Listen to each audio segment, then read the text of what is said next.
तो भगवान भी अपने शरीर को बढ़ाते रह रहे हैं, बढ़ाते रह रहे हैं। तो काली नाग भी अपने शरीर को पकड़ते रह, भगवान को जकड़ते रह रहा है। तो विशाल रूप भगवान ने बना लिया है। तो काली नाग भी जकड़ रहा है, तो भगवान ने लघु रूप, छोटा रूप बनाया और उछल करके काली नाग के फन पर बैठ गए हैं।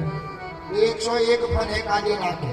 जिस फन से यह भगवान को काटने को लगा, भगवान उसी फन पर पांव रख देते हैं। दूसरे फन से काटने को लगा तो उसी फन पर पांव रख दे रहे हैं। तो ऐसे एक फन से दूसरे फन पर, दूसरे फन से तीसरे फन पर यह काली नाग भगवान नृत्य कर रहे हैं। तो देवता लोग ऊपर से पुष्प की वृष्टि करने लगे। धन्य है महाराज। जिस काली नाग को देख करके बड़े बड़े देवता लोग भयभीत होते हैं, गरुड़ भी भयभीत होता है। आज आपने उस काली नाग के फनों को नाच रहा है, नाच दिया है। तो ऐसा तांडव होने लगे। सूर्यदास जी कहते हैं कि भगवान नाच रहे हैं। देवता लोग कह रहे, अरे ऐसा नृत्य तो हमने भगवान शंकर का भी नहीं देखा। शंकर को हमने उपाधि दे दी नटराज राजव की, लेकिन शंकर जी ने तो पृथ्वी पर ऐसा नृत्य किया था। महाराज आप तो ऐसा दिव्य नृत्य काली नाग के फनों पर कर रहे हैं। तो इसलिए सूर्यदास जी कहते हैं, तांडव गति मुंडन पर नाचत गिरिधारी, तांडव गति मुंडन पर नाचत गिरिधारी, तांडव गति मुंडन पर नाचत गिरिधारी, तांडव गति मुंडन पर नाचत गिरिधारी,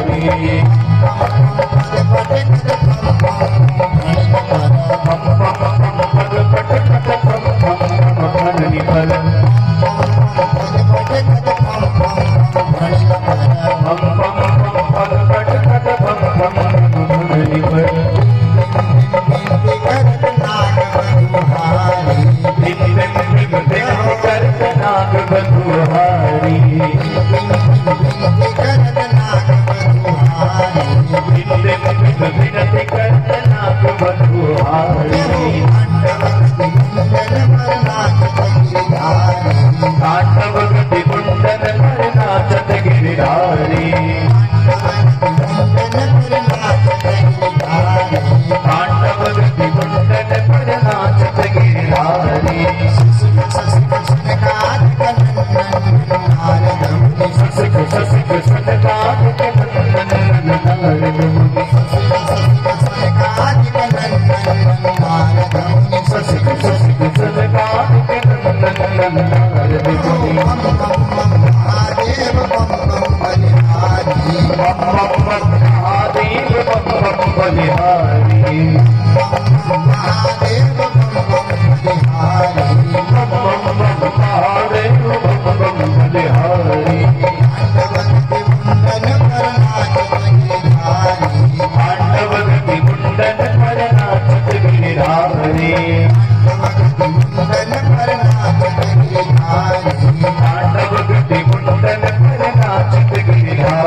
तांडवगति मुंडन पर नाचत गिरधारी। ऐसा नाच कर रहे हैं उस काली नाग के फणों पर।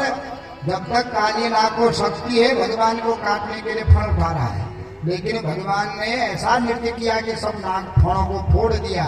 रक्त ही मुंह रक्त की उल्टी करने लगा, फण कमजोर हो गए। अब तो नाग की पत्नियां समझे कि ये काली नाग को क्षमा नहीं मांगेगा, हम ही चले जाते हैं। भगवान के पास भी महाराज क्षमा करो, ये जैसा भी है आपका ही तो पुत्र है, आप तो जगत के पिता है, इसको माफ कर दो। भगवान कहते हैं ये कहे तो मैं माफी करूंगा। काली नाग की पत्नियां कहती महाराज क्षमा मांग लो एक बार, झुकने में फायदा ही होता है, क्योंकि जो झुकता है वही इंसान होता है। अकड़ तो मुर्दे की पहचान होती है, जिसमें अकड़ होती है वो मुर्दा है, चलता फिरता मुर्दा। जो झुकता है वही इंसान है। इसलिए महाराज क्षमा याचना करो। काली नाग कहता मैं क्यों क्षमा करूं, जब मेरी गलती होती तो मैं गलती क्षमा मांगता। अब भगवान कहते देखो तू कहाँ से मैंने तेरी जगह दी थी, वहां से तो काली हमें आकर के यहाँ इतना जानवरों को मार दिया है, काली को दूषित कर दिया है, फिर भी तू झुकने के लिए तैयार नहीं है। तो काली नाग क्या कहता है, भवानी कारणम तत्र मदन्यो जगदीश्वर अनुग्रह निग्रह वा मन्य से तद्विदेहिनः। ये मेरी गलती नहीं है, भगवान ही कारणम तत्र, इसके कारण आप ही हैं। भगवान कहते हैं तू विश्व फेंक, जीवों को मार और कारण मुझे बना। तो कैसे मैं कारण हुआ, देखो काले नाग भगवान से ऐसे प्रश्न करता है, महाराज ये बताओ हमको सर्व किसने बनाया, भगवान कहते मैंने। हमको इतना क्रोधी किसने बनाया, भगवान कहते मैंने। हमारे अंदर विष किसने भरा, भगवान कहते मैंने। और हम विष किसकी आज्ञा से फेंकते हैं, मेरी आज्ञा से। तो जब सबकी आज्ञा आपकी आज्ञा से है तो हम तो झुके। भगवान ही कारण तत्व, आप ही ने बनाया है, आप ही की आज्ञा से करते तो दंड भी आपको ही भोगना पड़ेगा। देखो रामायण में जब भगवान ने बाली को बाण मारा तो वहां पर बाली ने भगवान से प्रश्न पूछा तो भगवान निरुत्तर हो गए। भागवत में आज कालिये नाग ने भगवान से प्रश्न पूछा तो सब कुछ आप हैं करने वाले, आप कहते हैं मेरी इच्छा के बिना एक पत्ता भी नहीं गिरता है, पत्ता भी नहीं हिलता है, सब करने वाले आप हैं। कोई पाप करे तो उसका फल उसको कैसे मिलेगा, उसके फल भी तो आप ही हैं, इसलिए महाराज आप ही कारण है। तो भगवान कहते हैं काली मैं प्रसन्न हो गया, तू जा यहाँ से निकल बाहर। महाराज कहाँ बाहर जाऊं, अगर बाहर जाऊंगा तो आपका गरुड़ मुझे मार देगा। महाराज पूर्व में यह गरुड़ नित्य आकर के जो हमारे परिवार को खाता था, मेरी बारी थी तो मैंने गरुड़ से युद्ध किया, अपने परिवार के जीत करके मैं इस काली दह पर आ गया, क्योंकि यहाँ गरुड़ नहीं आता। गरुड़ को श्राप मिला है, अगर वह काली दह पर आकर के हिंसा करेगा तो उसी समय मर जाएगा। इसलिए महाराज अपने प्राणों को बचा करके यहाँ आ रहा हूँ और तुमने और भगा दे रहे हो। भगवान कहते तेरे सिर पर मेरे पद का चिन्ह हो गया है। देखो भगवान की दो चीजें बड़ी जो है दुर्लभ है, एक है वेणु और एक है रेणु। वेणु कहते हैं बांसुरी को, बांसुरी की ध्वनि सुन करके बड़े बड़े अमलात्मा विमलात्मा महात्मा देवता लोग के मंत्र मुग्ध हो जाते हैं। और दूसरी है रेणु, रेणु जी जो नाच रही हैं ये भी विशिष्ट है, क्योंकि ये भगवान की परम जो है भक्त है, जो सारे जगत का पिता है वो इनका पुत्र बन करके बैठा है, तो ये भी बड़ी विचित्र है। तो भगवान की रेणु, रेणु कहते हैं देखो पांव की धूल को कहते हैं रेणु। तो भगवान के अगर पद रेणु मिल जावे तो समझ लो हमारा जीवन सफल हो गया है। सुनने को भगवान की वेणु मिल जावे समझ लो फिर भी हमारा जीवन सफल हो गया है। भगवान कहते तेरे सिर पर मेरे पद के चिन्ह है, आगे कभी भी तुम्हें काल गरुड़ परेशान नहीं करेगा, अब तुम चले जाओ। तो काली नाग अपनी पत्नी पुत्रों को लेकर के वहां से चला गया, काली दह को स्वच्छ बना दिया, जो विष का भय था वह चला दे दिया। अब क्या देखा भगवान ने कि आए दिन यह गोपियां नग्न स्नान करती हैं, यमुना नदी में जाकर के गोपियां नग्न स्नान करती हैं। भगवान ने गोपियों से बहुत समझाया, गोपियों नग्न स्नान नहीं करते, लेकिन गोपियां नहीं मानती। आज हेमंते प्रथमे मासी नंद ब्रज कुमारिका चेरुर्हविष्यं भुंजानां कात्यायनी अर्चयन् व्रतम। हेमंते प्रथमे मासी, मंगशीर और पुष के महीने को कहते हैं हेमंत ऋतु। तो हेमंते प्रथमे मासी माने मंगशीर का महीना है। 4 बजे गोपियां काली नहाने गई यमुना नदी पर, सब कपड़े खोल करके गई, भगवान गए सबके कपड़े उठा करके कदम के वृक्ष पर बैठ गए। गोपियां डुबकी लगा करके बाहर को आना चाहे, देखा वस्त्र नहीं है, जल में ही रह गई। अब कैसे आए बाहर, धीरे धीरे उजाला होने लगा, जड़ से जाड़े से कांपने लगी, क्योंकि ठंडक के दिन है। कपड़े कहाँ गए, भगवान ऊपर से कपड़े दिखाते, आओ गोपी आओ अपने अपने कपड़े ले जाओ। अरे तुझे शर्म है कि नहीं, हमारे कपड़े क्यों चोरे तूने, वापस कर। भगवान कहते बाहर आओ कपड़े ले जाओ, मैंने कितनी बार कहा तुमसे नग्न नहीं नहाना चाहिए। अरे हम क्या जाने तेरे मन में ऐसा पाप है हमारे कपड़ों को ले जाता है, तो आज तो छोड़ दे। भगवान कहते नहीं नहीं नहीं छोड़ूंगा। अब उसमें उनको पहले घमंड दिखा रही है। तो श्याम सुंदर ते दास्य करवाम तुभोदिकम देहि वासांति धर्मज्ञ नोचे राज्ञे ब्रह्माम्यहम। पहले कहते हे श्याम सुंदर हम तेरी दासियां हैं तो हमारे कपड़े दे दे। भगवान कहते बाहर आओ ले जाओ। दूसरी कह रही है अरे तू जो कहेगा हम करेंगे, पहले हमारे कपड़े दे दे। भगवान कहते नहीं आओ ले जाओ। तीसरी कहती है देख भैया तू तो धर्म को जानता है, धर्मज्ञ है, हम नग्न कैसे तेरे सामने आए, कपड़े दे दे। भगवान कहते नहीं नहीं बाहर आओ। फिर जब अति जाड़ा हो गया कहा कि बातों के भूत जो है बातों से नहीं मानते, तो देता है तो दे, नहीं तो राजा से शिकायत कर देंगे। भगवान को आज्ञा करो जाओ पहले राजा से शिकायत करो फिर कपड़े दूंगा। अब बेचारी क्या करे, बहुत हमने भी नहीं किया। भगवान कहते नहीं, अरे हम क्या जाने रात को ये तू कपड़े चोरता है, ये रात को कौन देख रहा है। भगवान कहते कोई नहीं देख रहा है। तो जिस जल में तुम स्नान कर रही है जल का स्वामी होता है वरुण देवता। तो जल में कुल्ला करने से, जल में मलमूत्र करने से, जल में नग्न स्नान करने से वरुण देवता का अपमान होता है। तो ये तुम रोज रोज अपमान कर रही हो, अरे गलती होगी कपड़े दे। भगवान कहते नहीं देंगे। अब उजाला होने लगा, कांपने लगी। अब दोनों हाथों से अपने स्तनों को आज गुप्तांगों को ढकते हुए आई। अब तो कपड़े दे दे। भगवान कहते पहले प्रणाम करो। और कैसे प्रणाम करें। भगवान कहते नहीं नहीं प्रणाम करो। तो बिचारियों ने अपने स्तनों से हाथ हटाए, भगवान को प्रणाम किया। भगवान कहते एक हाथ से होता है कि प्रणाम। शास्त्र कहते हैं कटी सूत्रम कर्ण पुष्पम पर्जन्याम दंत धावनम एक हस्ते प्रणामंते रौरवम नरकम ब्रजे। कटी सूत्रम जो जनेऊ पहनता है, जिसकी जनेऊ जंघा को स्पर्श करती है। कर्ण पुष्पम जो कान में फूल रखता है। पर्जन्याम दंत धावन तर्जनी अंगली से जो दांतों को धोता है।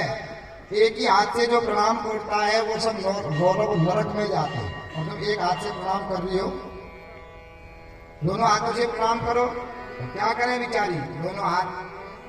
तो भगवान को प्रणाम किया। भगवान कहते मुझे नहीं, जिस वरुण देवता का अपमान किया है यमुना नदी को प्रणाम करो। तो सबने प्रणाम झुक करके प्रणाम किया वरुण देवता को, यमुना नदी को। भगवान ने वस्त्र दे दिए। देखो भगवान के जो भी चरित्र है वो धर्म को ही बताने वाले हैं। क्योंकि जो एक ही हाथ से प्रणाम करता है वो भी नरक का भागी होता है। आजकल तो सब एक हाथ कर देना प्रणाम।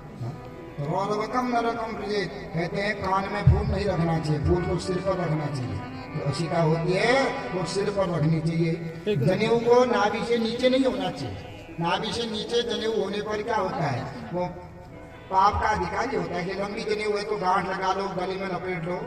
और नाभि से नीचे को अंगों का जो काम करना है बाएं हाथ से, नाभि से ऊपर के अंगों का कोई कार्य है तो दाएं हाथ से होता है। तो इसलिए जनेऊ को कभी भी नाभि से नीचे नहीं होना चाहिए। नाव दो, गले में लपेट लो।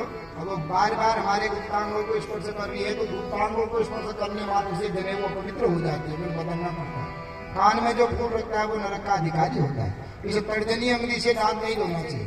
ये अंगली एक ही चीज में रखती है, पता है किसमें रखती है, खबरदार बंदूक चलाते हैं इसी से चलाते हैं और धमकी देते हैं इसी से। तो ये धमकी वाली अंगली है। इसे पूजा संकल्प करते हुए ऐसा होता है, संकल्पों में अंगली बाहर हो जाती है।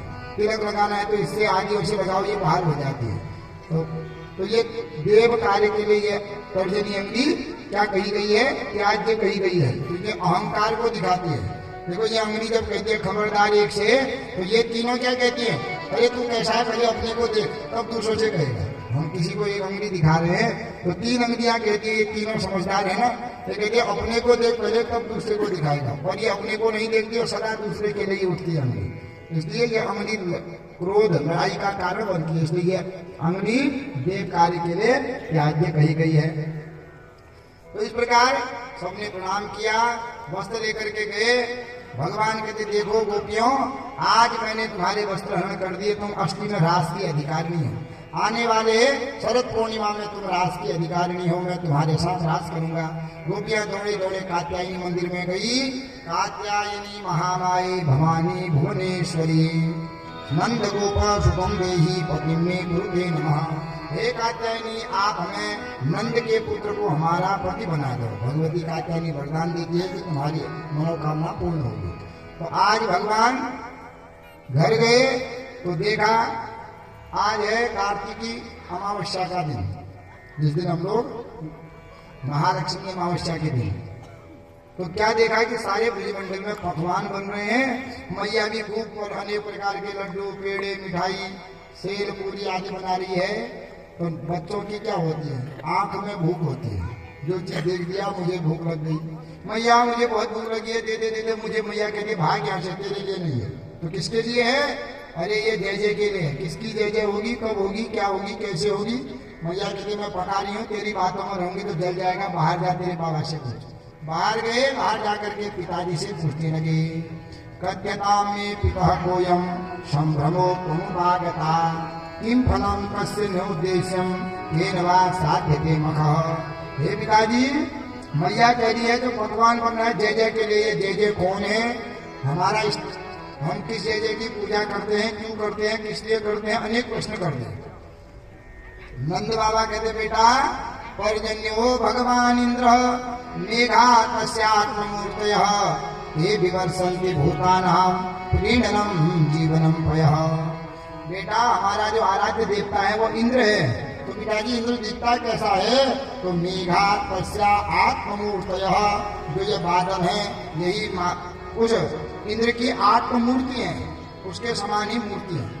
बेटा, हम इंद्र की पूजा करते हैं, इंद्र प्रसन्न होता है, बारिश होती है, उससे अन्न होता है, हम खाते हैं, घास होती है, गाय खाती है जिससे दूध देती है, और संसार में जितने भी प्राणी मात्र हैं उनकी रक्षा जल के ही द्वारा होती है। इसलिए इंद्र की पूजा करने से बारिश होती है और सारा जो है प्राणियों की रक्षा होती है। तो भगवान कहते हैं पिताश्री, अगर आधे ब्रजवासी इंद्र की पूजा करेंगे, आधे नहीं करेंगे, इंद्र बारिश करेगा तो आधे ब्रजवासियों के खेतों में बारिश करेगा, आधे को नहीं करेगा क्या? हमने पूजा नहीं की तो औरों ने की, तो नीचे ऊपर वाले खेतों वालों के में बारिश करेगा, हमारे खेत को छोड़ देगा क्या? पिताजी, ऐसा नहीं होता है। कर्मण्य जनाजंतो कर्मण्येव विलीयते सुखम दुखम भयम क्षेमम कर्मणा चारुपद्यते। हे पिताजी, मैं तो यह मानता हूँ कि कर्म प्रधान है। पूर्व जन्म में जो कर्म कर रखा है वो करके आए हैं, यहाँ कुछ नहीं करोगे, अच्छे कर्म करे हैं तो बैठ बैठ के तुम्हारे तुमको खाना पड़ेगा। पूर्व जन्म में गलत कर्म कर रखे हैं, यहाँ कितना भी मेहनत करोगे नहीं मिलेगा, आया हुआ हाथ का चले जाएगा। क्यों? तुमने पहले जन्म में कर्म ही नहीं किए। तो ये पूर्व जन्म का मिलता है। पिताजी कहाँ लगे इंद्र के चक्कर में? तो क्या करें बेटा, हमारे 3 देवता है पिताजी, गो विप्रान पर्वता, गाये ब्राह्मण और ये गोवर्धन आदि। तो इनकी पूजा करो ना, जो प्रत्यक्ष दिखते हैं, इंद्र को देखा नहीं, कहा उसकी पूजा कर रहे। तो बेटा, गायों की पूजा करते ही हैं, इन ब्राह्मणों की पूजा करते ही हैं, आज तक पर्वतों की पूजा नहीं की। चलो पिताजी, भोग तैयार करो, आज हम इंद्र को छोड़ करके गोवर्धन की पूजा करेंगे। सारे वृंदावन में आवाज लगा दी कि आज से इंद्र की पूजा बंद, आज गोवर्धन की पूजा करेंगे। सभी अपनी बैलगाड़ियों पर सामान ले जाकर के चले गए और कहने लगे, देखो नंद बाबा भैया, इंद्र की पूजा तो हम करते थे, पर गोवर्धन की पूजा कैसे करेंगे हमको तो पता ही नहीं है। भगवान कहते ये मैं इसका पुजारी, यह मेरा देवता है, और देवता को भी पुजारी की बात माननी पड़ती है। ब्राह्मणा यानी भाषण के मन्यन्ते तानि देवता। सारा जगत भगवान की बातें मानते हैं और भगवान को भी ब्राह्मणों की बातें माननी पड़ती है। तो मैं उसका पुजारी हूँ, मेरी बात मानेगा। करो, ध्यान करो, सबके हाथ में फूल है, आंख बंद करो। सबने ध्यान किया। शांताकारं भुजगशयनं पद्मनाभं सुरेशं विश्वाधारं गगनसदृशं मेघवर्णं शुभांगं लक्ष्मीकान्तं कमलनयनं योगिभिर्ध्यानगम्यं वन्दे विष्णुं भवभयहरं सर्वलोकैकनाथं। तो ध्यान किया, बोल गोवर्धन भगवान की जय। फूल चढ़ाओ तो फूल चढ़ाया तो देखा कि चतुर्भुज रूप में भगवान विष्णु गोवर्धन के ऊपर। अरे कन्हैया, तेरा देवता तो गजब है, इंद्र की पूजा करते करते बूढ़े हो गए, आज तक इंद्र नहीं देखा, आज पहली बार तेरे देवता की हमने पूजा की और तेरा देवता दिख गया। अरे मेरा देवता गजब है, उसको बुलाने की देर होती है, अब क्या करें? आदयोपाद्यम। पिताजी देखो, 3 प्रकार की पूजा होती है। एक होती है पंचोपचार 5 प्रकार से, एक होती है द्वादशोपचार 12 प्रकार से, एक होती है षोडशोपचार 16 प्रकार से। अब बताओ कौन सी पूजा करोगे? नंद बाबा कहते हैं अधिक फल किसकी पूजा का मिलता है? पिताजी, अधिकस्य अधिकम फलम, अधिक का फल अधिक मिलता है। तो बेटा 16 वाली करा, फिर अधिक वाली। तो ध्यान कराया, आसन दिया और स्नान कराया। तो जैसे ही स्नान कराया तो जितने घड़े लाए थे स्नान कराया, गोवर्धन महाराज की मूंछ भी गीली नहीं हुई। अरे तेरा भगवान कितने सालों से नहीं आया है। भगवान कहते हैं देखो, गोवर्धन वासी कहते हैं हमारा 100 ग्राम भगवान 100 ग्राम पानी में डुब डुब डुब डुब डुब के लगा लेते हैं। तेरे भगवान को इतने घड़ों से नहला दिया फिर भी मूंछ गीली नहीं हुए, कब से नहीं नहाया है। अरे आंख बंद करो, गंगा स्वयं आएगी। सबने आंख बंद करी तो मन में भगवान ने गंगा का स्मरण किया तो मानसी गंगा आ गई और गोवर्धन महाराज को नहला दिया। बोलिए मानसी गंगा की धूप दीप नैवेद्य के द्वारा भगवान को भोजन भोग लगाया। भगवान भोग लगाओ तो 4 हाथों से थालियां पकड़ते हैं, खूब गपा गप खा करके थालियां नीचे डालते रहे। सब मधुमंगल आदि कहते हैं तेरा देवता कितना भुक्कड़ है, हमारा इंद्र तो खाता थोड़ी था, सोमवार चले जाता ना, हम ही खाते थे। तेरा देवता ने तो कितना खा दिया, हम क्या खाएंगे। भगवान कहते मेरे देवता जितना खाता है उतना ही देता है, देता भी उससे दुगना है। इसलिए क्या करो, अभी पूजा करो। हमने पूजा की, आरती की, सुबह से शाम हो गया, पता कन्हैया और कोई शेष बचा है क्या। भगवान कहते हैं पूरी पूजा हो गई पर अगर प्रदक्षिणा नहीं करी तो पूजा का फल नहीं मिलता है। और शास्त्र जी कहते हैं यानि कानि च पापानि जन्मांतर कृतानि च पानि सर्वाणि नश्यन्तो प्रदक्षिणा पदे पदे। यानि यहाँ के, कानि न जाने कहाँ के, पापानि हमारे इस जन्म के उस जन्म के न जाने कहाँ के हमारे जो पाप हैं, पूजा करने के बाद अगर हम एक एक पद चलते हैं तो तानि सर्वाणि नश्यन्तो, वो सब पाप नाश होते जाते हैं। प्रदक्षिणा पदे पदे, एक एक पद प्रदक्षिणा करने मात्र से हमारे पाप नष्ट होते जाते हैं। इसलिए पिताजी अब गोवर्धन की परिक्रमा करें। तो सारे ब्रजवासी तैयार हो गए। गोवर्धन महाराज है 7 कोस के, 3 कोस का 1 किलोमीटर हो जाए तो कितना हो गया, 7 31 किलोमीटर की गोवर्धन की परिक्रमा है। तो आज अपने मन को परिक्रमा में ले चलते हैं। कल क्या हुआ, इंद्र को मद मर्दन कैसे किया, भगवान ने गोवर्धन को कैसे उठाया, जिन गोपियों को भगवान ने वरदान दिया था उनके साथ महाराज कैसे किया, कंस का वध गोवर्धन से जो है, अब भगवान वृंदावन से मथुरा गए और मथुरा में कंस का वध कैसे किया, जरासंध को कैसे हराया। और भगवान का कल को पहला विवाह रुक्मिणी जी के साथ भी हो जाएगा। तो इतनी कथा कल को आप लोग श्रवण करेंगे। जो जिस भावना से आया है भगवान आप सबकी मनोकामनाओं को पूर्ण करें। खूब आपके घर में वृद्धि हो, खूब सिद्धि हो, धन की वृद्धि, संतान की वृद्धि हो, आयु की वृद्धि हो, आरोग्य की वृद्धि हो, सत्कर्मों की वृद्धि होते रहे। आपके हृदय में भगवान की वृद्धि, भक्ति की वृद्धि होते रहे। मलयनाथ स्वामी आप सबकी मनोकामनाओं को पूर्ण करें। अब भोग लग रहा है, आरती होगी तो सभी लोग शांति व्यवस्था बनावे। बड़ी दिव्य आरती होती है तो